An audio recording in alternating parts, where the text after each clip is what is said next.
Hello दोस्तों, स्वागत है आप सभी का हमारे YouTube channel unique GS academy में।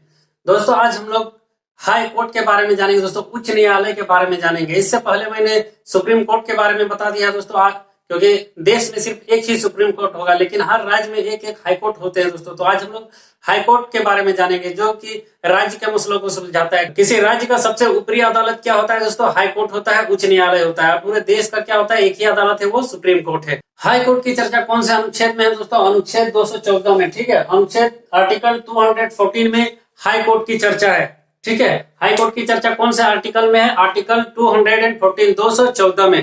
तो आइए दोस्तों हाई कोर्ट के बारे में हम लोग विशेष जानकारी लेते हैं कि क्या क्या होता है दोस्तों। हाई कोर्ट का गठन कब किया गया था? सबसे पहली बार कौन किया गया था? हाई कोर्ट का जज बनने के लिए क्या क्या प्रक्रिया होनी चाहिए, क्या क्या योग्यताएं होनी चाहिए, ये सब के बारे में हम लोग जानेंगे दोस्तों। ठीक है, देखिए दोस्तों, भारत में पहली बार हाईकोर्ट की स्थापना हुई थी दोस्तों 1861 के अधिनियम द्वारा। ठीक है, 1861 के अधिनियम, यही कानून के द्वारा 1861 अधिनियम एक कानून था दोस्तों। मतलब उस अधिनियम द्वारा ही पहली बार कहां पे खोला गया था? तो 1861 के अधिनियम द्वारा कहां पे?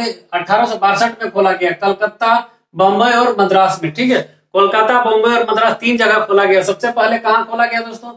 कोलकाता में। ठीक है, बोला जाएगा दोस्तों, क्वेश्चन पूछा जाए कि सबसे पहले भारत में कौन से राज्य में सबसे पहले हाईकोर्ट खोला गया दोस्तों? तो ये कोलकाता में खोला गया। ठीक है, देखिए हाईकोर्ट तो 1861 के अधिनियम द्वारा खोला गया, लेकिन अगर सुप्रीम कोर्ट की बात की जाए तो दोस्तों सुप्रीम कोर्ट का पद किससे लिया गया है? तो यूएसए से लिया गया है, अमेरिका से लिया गया है। ठीक है, और हाई कोर्ट की बात की जाए तो हाई कोर्ट सबसे पहले स्थापना हुई थी दोस्तों 1861 के अधिनियम द्वारा। 1862 में खोला गया, कोलकाता, मद्रास और बंबई में तीन जगह। ठीक है, कोलकाता, बंबई, मद्रास। मद्रास का अभी क्या नाम हो गया दोस्तों? मद्रास को अभी चेन्नई कहते हैं। ठीक है, अगर आप लोग नहीं जानते हैं तो लिख लीजिए, मद्रास को अभी क्या कहा जाता है? चेन्नई कहा जाता है। तो ये खोला गया था। लेकिन वर्तमान जो अभी हाईकोर्ट हम लोग का चल रहा है दोस्तों, वो किसे? भारत शासन अधिनियम 1935 द्वारा लिया गया है। ठीक है, वर्तमान स्वरूप किससे लिया गया दोस्तों? भारत शासन अधिनियम 1935 द्वारा। ठीक है, यही भारत शासन अधिनियम 1935 द्वारा दोस्तों म्यांमार भी हम लोग से अलग हो गया, क्योंकि म्यांमार भी पहले भारत का हिस्सा था। तो ये भारत शासन अधिनियम 1935 द्वारा म्यांमार भी हम लोग से अलग हो गया दोस्तों। और ये अभी का जो वर्तमान स्वरूप है हाईकोर्ट का, वो ये 1861 के अधिनियम द्वारा वाला नहीं है। अभी इसको चेंज करके कौन सा अधिनियम द्वारा इसको लागू किया गया है दोस्तों? भारत शासन अधिनियम 1935 द्वारा इसको लिया गया है। ठीक है, तो आपको समझ में आ गया होगा। अगर पूछा जाए कि भारत में पहली बार हाईकोर्ट की स्थापना कब हुई थी, तो 1862 में हुई थी। कौन से? तीन जगह में हुई थी दोस्तों। कहां पे? सबसे पहले कोलकाता, उसके बाद मुंबई, उसके बाद महाराष्ट्र। तीन जगह में हुई थी 1962 में ही। और कौन सा अधिनियम द्वारा? 1861 के अधिनियम द्वारा। ठीक है, लेकिन वर्तमान स्वरूप बोला जाए कि अभी वर्तमान स्वरूप भारत का जो हाईकोर्ट है, सभी राज्यों के हाईकोर्ट है, वो कौन सा अधिनियम द्वारा किया गया है? तो ये किया गया है दोस्तों भारत शासन अधिनियम 1935 द्वारा इसको लिया गया है। ठीक है, तो ये आपको अभी समझ में आ गया होगा। और सुप्रीम कोर्ट की चर्चा, सुप्रीम कोर्ट का पद कहां से लिया गया है दोस्तों? तो यूएसए, अमेरिका से लिया गया है। आइए दोस्तों, हम लोग जानते हैं कि आर्टिकल 214 क्या कहता है दोस्तों। आर्टिकल 214 क्या कहता है? तो इसमें हाईकोर्ट की चर्चा है दोस्तों। हाईकोर्ट के बारे में तमाम जानकारियां इसी में दी गई है। ठीक है, तो इसमें कहा गया है दोस्तों, हर एक राज्य में क्या होगा? एक हाईकोर्ट का गठन किया जाएगा। हर एक राज्य का अपना एक हाईकोर्ट होगा। लेकिन यहाँ पे एक चीज, एक एक्सेप्शन केस कह दिया गया है दोस्तों। क्या अपवाद क्या कह दिया गया है? अगर कोई राज्य बहुत बड़ा है, बहुत बड़ी उसकी आबादी है, तो उस जगह पे दो हाईकोर्ट हो सकते हैं। ठीक है, उसका एक ब्रांच, एक खंडपीठ कोई और भी जगह में, उसके वही राज्य में कोई हाईकोर्ट खोल दिया जा सकता है। ठीक है, तो प्रत्येक राज्य में एक हाईकोर्ट होना अनिवार्य है। ठीक है, लेकिन कोई राज्य अगर बहुत बड़ा है, उसकी आबादी बहुत बड़ी है, तो फिर एक राज्य में दो हाईकोर्ट हो सकते हैं। तो अभी ये उत्तर प्रदेश में दो हाईकोर्ट है दोस्तों। एक उसकी राजधानी लखनऊ में और एक इलाहाबाद में। ठीक है, क्योंकि उत्तर प्रदेश हम लोग जानते हैं आबादी के हिसाब से सबसे बड़ा राज्य, लगभग 22 करोड़ उसकी आबादी है दोस्तों। तो एक हाईकोर्ट में ऐसा पॉसिबल नहीं था, इसीलिए यहाँ पे दो हाईकोर्ट बनाया गया है। कहाँ पे? एक उसकी राजधानी लखनऊ है। ठीक है, उत्तर प्रदेश की राजधानी लखनऊ, एक लखनऊ में बनाया गया और एक इलाहाबाद। इलाहाबाद का नाम अभी क्या कर दिया गया दोस्तों? प्रयागराज। अभी बदल करके इसको कर दिया गया है प्रयागराज, लेकिन अभी इसको कहा जाता है इलाहाबाद हाईकोर्ट ही इसका नाम है। इसमें और एक अपवाद है दोस्तों, अगर राज्य बहुत छोटा है तो दो या तीन राज्यों मिल करके भी एक हाईकोर्ट हो सकता है। जैसे गुवाहाटी हो गया दोस्तों, गुवाहाटी हो गया। उसके बाद आपका चंडीगढ़ हाईकोर्ट हो गया। चंडीगढ़ हाईकोर्ट दोनों आता है दोस्तों। उसमें पंजाब भी आता है और हरियाणा भी आता है, ठीक है। तो यहाँ पे गुवाहाटी हो गया, उसके बाद चंडीगढ़ हाईकोर्ट हो गया, चंडीगढ़। ये सब दो अपवाद केस में है, क्योंकि ये सब बहुत छोटे छोटे हैं, और ये चंडीगढ़ दोनों की राजधानी है दोस्तों। ये चंडीगढ़ जो है किसकी राजधानी है? पंजाब की भी राजधानी है और हरियाणा की भी राजधानी है। तो ये दोनों की संयुक्त हाईकोर्ट कहाँ पे है? चंडीगढ़ में है। तो 14 में क्या कहा गया दोस्तों? आर्टिकल 214 में कि हर एक राज्य में एक हाईकोर्ट होगा। अगर राज्य बहुत बड़ा है तो उस राज्य में दो हाईकोर्ट हो सकते हैं। उसका एक ब्रांच, एक खंडपीठ कहीं और उसके जगह पे खोला दिया जा सकता है। तो इसके तहत उत्तर प्रदेश में दो राज्य कहाँ पे, दो हाईकोर्ट कौन कौन से एरिया में है दोस्तों, कौन कौन से उसके शहर में है? तो एक उसकी राजधानी लखनऊ में है और एक इलाहाबाद में, जो जब अभी इसका नाम प्रयागराज हो गया है। और इसमें यह भी कहा गया है कि दोस्तों अगर राज्य बहुत छोटे छोटे हैं तो बहुत आबादी जिस राज्य की कम है तो वहां पे 2-3 राज्य मिलकर के भी एक हाईकोर्ट हो सकते हैं। तो गुवाहाटी हाईकोर्ट उसका एक एग्जांपल है। उसके बाद ये चंडीगढ़ हाईकोर्ट। अभी भारत में कुल हाईकोर्ट की संख्या पूछी जाए तो कितनी है दोस्तों? कुल हाईकोर्ट की संख्या 25 है, ठीक है। हाईकोर्ट में भारत में कुल हाईकोर्टों की संख्या कितनी है? 25 है। 25 ये बहुत बार पूछा गया है कि भारत में देखिए 28 राज्य हैं, ठीक है। भारत में राज्य कितने हैं दोस्तों? 28 राज्य हैं, लेकिन हाईकोर्ट कितने हैं? हाईकोर्ट है 25। और अगर केंद्र शासित पूछा जाए कि कौन से केंद्र शासित प्रदेश में अपना हाईकोर्ट है, तो दो ऐसे केंद्र शासित प्रदेश है दोस्तों जहां पे उसका अपना अपना हाईकोर्ट है। एक हो गया जम्मू एंड कश्मीर और दूसरा हो गया दिल्ली, ठीक है। दिल्ली हो गया दोस्तों, एक दिल्ली और एक जम्मू कश्मीर, ठीक है। अगर सबसे पुराना हाईकोर्ट बोला जाए कि भारत का सबसे पुराना हाईकोर्ट कौन सा है, तो दोस्तों ये कोलकाता हाईकोर्ट सबसे पुराना है, सबसे पुराना। और सबसे नया हाईकोर्ट कौन सा है दोस्तों? तेलंगाना हाईकोर्ट है, ठीक है। क्योंकि हम लोग जानते हैं कि सबसे नया जो राज्य बना है वो तेलंगाना बना है, 2014 में टूट करके अलग हुआ दोस्तों। ये आंध्र प्रदेश से और ये तेलंगाना राज्य का गठन हुआ। तो अगर सबसे न्यूनतम हाईकोर्ट पूछा जाए तो तेलंगाना हाईकोर्ट, और सबसे पुराना हाईकोर्ट पूछा जाए तो कोलकाता हाईकोर्ट। तो ये हाईकोर्ट के बारे में आपको जानकारी मिल गई है दोस्तों, ओवरव्यू मिल गया होगा कि क्या क्या हाईकोर्ट की प्रक्रिया है, ठीक है। अनुच्छेद 214 क्या कहता है कि हर एक राज्य में एक हाईकोर्ट होना चाहिए, लेकिन राज्य बहुत बड़ा है तो 2 हाईकोर्ट भी हो सकते हैं। लेकिन अगर राज्य बहुत छोटे हैं, उसकी आबादी बहुत कम है, तो 2 राज्य मिलकर के भी एक हाईकोर्ट हो सकता है। तो आपको समझ में आ गया होगा दोस्तों, ठीक है। अब आइए जानते हैं दोस्तों हाईकोर्ट के जज बनने के लिए क्या क्या योग्यता और क्या क्या शर्तें होनी चाहिए दोस्तों हाईकोर्ट के जज बनने के लिए, ठीक है। तो इससे पहले हाईकोर्ट की जजों की संख्या और वृद्धि का अधिकार किसको है दोस्तों? अगर किसी भी राज्य में अगर हाईकोर्ट के जजों की संख्या बढ़ानी है तो उसका अधिकार किसको है? सिर्फ राष्ट्रपति ही उसको बढ़ा सकते हैं, ठीक है। हाईकोर्ट को जजों की नियुक्ति करने का अधिकार किसको है दोस्तों? राष्ट्रपति को है, ठीक है। शपथ दिलाते हैं राज्यपाल, लेकिन नियुक्ति कौन करते हैं? राष्ट्रपति करते हैं। तो अगर किसी भी राज्य में हाईकोर्ट में अगर उसके जजों की संख्या की वृद्धि करना है तो उसका अधिकार सिर्फ एक पर्सन के पास है दोस्तों, एक व्यक्ति के पास है। किसके पास? भारत के राष्ट्रपति के पास। तो यही लिखा गया है यहाँ पे, हाईकोर्ट में जजों की संख्या वृद्धि का अधिकार किसको है? राष्ट्रपति को है, ठीक है। और अगर सुप्रीम कोर्ट में जजों की संख्या को वृद्धि करना है तो उसका अधिकार किसको है दोस्तों? संसद के पास है, ठीक है। संसद के पास है। सुप्रीम कोर्ट में जजों की वृद्धि के अधिकार किसके पास है? संसद के पास है। लेकिन हाईकोर्ट में अगर जजों की संख्या की वृद्धि करनी है तो वो कौन कर सकता है? वो राष्ट्रपति कर सकते हैं। राष्ट्रपति ही करते हैं, कर सकते हैं क्या? राष्ट्रपति करते हैं, ठीक है। अब देखिए हाईकोर्ट का जज बनने के लिए क्या क्या प्रक्रिया होनी चाहिए दोस्तों, ठीक है। तो हाईकोर्ट बनने के लिए सबसे पहली शर्त है दोस्तों आपको डिस्ट्रिक्ट कोर्ट, ठीक है। डिस्ट्रिक्ट कोर्ट मतलब कोई भी जिला का, जिला न्यायालय जो भी होता है वहां पे आपको 5 साल उस जिला न्यायालय में जज रहना पड़ेगा, या फिर 10 साल वकील, ठीक है। 10 साल का वकालत का एक्सपीरियंस होना चाहिए, या 5 साल जज का डिस्ट्रिक्ट कोर्ट में।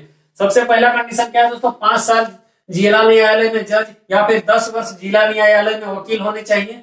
और राज्यपाल के नजर में कानून के अच्छे जानकार होने चाहिए, क्योंकि राज्यपाल ही अल्टीमेटली जाकर के राष्ट्रपति से सिफारिश करते हैं कि ये इसकी बढ़ाई जाए, संख्या बढ़ाई जाए, ठीक है। तो राज्यपाल के नजर में कानून का अच्छा जानकार होना चाहिए। 3 प्रक्रिया यहाँ पे समझ में आ गया दोस्तों। सबसे पहले क्या होनी चाहिए? आप कोई भी डिस्ट्रिक्ट कोर्ट में, ठीक है, डिस्ट्रिक्ट कोर्ट कोई भी जिला न्यायालय में 5 साल जज होने चाहिए, 10 साल वकालत किए हुए होने चाहिए, और राज्यपाल के नजर में एक अच्छा कानून का जानकार होना चाहिए। उसके बाद देखिए ये नियुक्ति संबंधी, आप अगर आपके पास अगर राज्यपाल देखेगा कि हाँ ये बहुत बढ़िया है, ठीक है, इसको कानून की भी अच्छी जानकारी है, अच्छा राज्यपाल के साथ रिलेशन भी है, तो क्या करेंगे दोस्तों? ये राज्यपाल सिफारिश करेंगे किसके पास?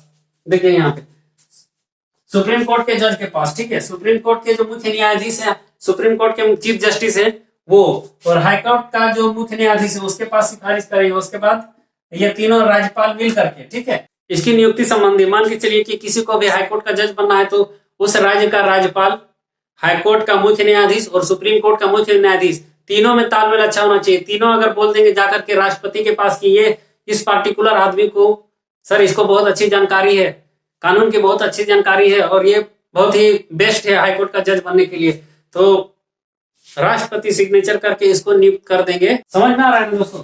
राष्ट्रपति किससे करते हैं? सिफारिश राष्ट्रपति से करते हैं। अगर किसी भी नियुक्ति संबंधित सिफारिश करनी हो किसी भी जज को या फिर वकील को, अगर हाई कोर्ट का जज बनना है तो सबसे पहले राज्यपाल, ठीक है, राज्यपाल उस राज्य का हाईकोर्ट का चीफ जस्टिस और सुप्रीम कोर्ट का चीफ जस्टिस, ठीक है, सुप्रीम कोर्ट का मुख्य न्यायाधीश, तीनों मिल करके किसके पास सिफारिश करेंगे? राष्ट्रपति के पास कि हाँ इस व्यक्ति को हाईकोर्ट का जज बनाया जाए। तो राष्ट्रपति उसके सिफारिश को मंजूर कर लेंगे तो दोस्तों वो उस राज्य का हाईकोर्ट का जज बन जाएगा। ठीक है, देखिए ये आपको समझ में आ गया होगा नियुक्ति संबंधित सिफारिश। इसका वेतन कहां से दिया जाता है दोस्तों? राज्य के संचित नीति द्वारा दिया जाता है। और संचित नीति क्या है? तो जमा धन से दिया जाता है, जो टैक्स वगैरह कलेक्ट किया जाता है उसी से इसको वेतन दिया जाता है हाईकोर्ट के जज को। ठीक है, हाईकोर्ट के जज को राज्य के संचित नीति द्वारा। ठीक है, शपथ कौन दिलाता है दोस्तों? राज्यपाल दिलाते हैं। ठीक है, किसी भी हाईकोर्ट के जज को शपथ दिलाने का कार्य कौन करते हैं? राज्यपाल करते हैं। ठीक है, और चीफ जस्टिस मतलब मुख्य न्यायाधीश को भी शपथ कौन दिलाते हैं? तो राज्यपाल दिलाते हैं। हाईकोर्ट के मुख्य न्यायाधीश की भी कौन दिलाते हैं? तो ये राज्यपाल दिलाते हैं। त्यागपत्र कौन किसको देते हैं दोस्तों? ये हाईकोर्ट के जज किसको अपना त्यागपत्र दे सकते हैं? तो वह राष्ट्रपति को देंगे, राज्यपाल को नहीं देंगे। ठीक है, शपथ दिलाते हैं राज्यपाल, लेकिन अगर इसको त्यागपत्र देना है तो किसको जाकर के देंगे? राष्ट्रपति को देंगे।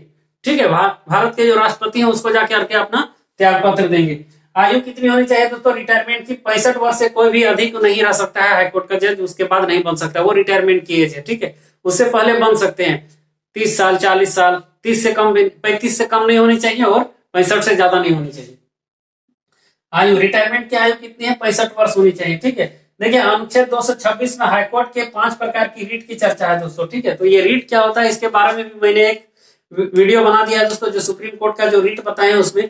इसमें से हाईकोर्ट कुछ शक्तियां इसको प्रदान है दोस्तों कि अगर ये सब न्यायालय अच्छे से काम नहीं कर रहा है तो उस सब पर उसको अच्छे से काम करने के लिए बोल दे सकते हैं।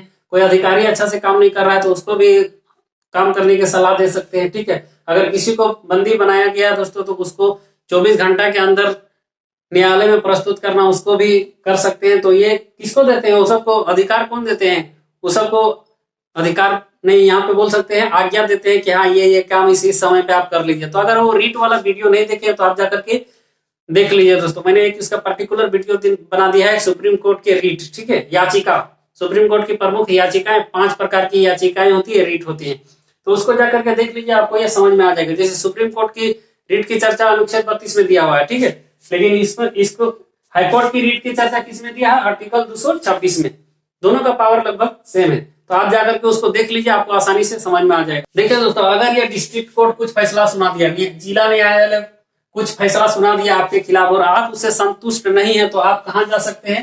आप हाईकोर्ट में जा सकते हैं, उसका अपील कर सकते हैं, हाईकोर्ट में अपील कर सकते हैं। ठीक है, जैसे मान के चलिए मेरा किसी से केस हो गया, लड़ाई झगड़ा हो गया या किसी जमीन का विवाद हो गया, तो उस सिचुएशन में अगर हम मान लीजिए ये जिला न्यायालय मेरे विरुद्ध फैसला दे दिया, ठीक है, तो उस फैसले को हम हाईकोर्ट में चैलेंज कर सकते हैं दोस्तों। ठीक है, हाईकोर्ट में अपील कर सकते हैं, हाईकोर्ट में अपील होता है, हाईकोर्ट में अपील कर सकते हैं। तो हाईकोर्ट फिर उसको देखेगा, उस फैसले को, उस जिस हिसाब से फैसला दिया उसको देखेगा हाईकोर्ट। अगर कुछ गलत हुआ तो वहां पे उस फैसले को हाईकोर्ट बदल भी सकता है। ठीक है, तो ये जिला न्यायालय के फैसले से आप संतुष्ट नहीं है तो आप हाईकोर्ट में जा सकते हैं। कुछ ऐसे मुकदमे हैं दोस्तों जो सीधे हाईकोर्ट में लड़े जाते हैं, कुछ ऐसे मुकदमे हैं जो सीधे हाईकोर्ट में लड़े जाते हैं। ठीक है, कौन कौन सा?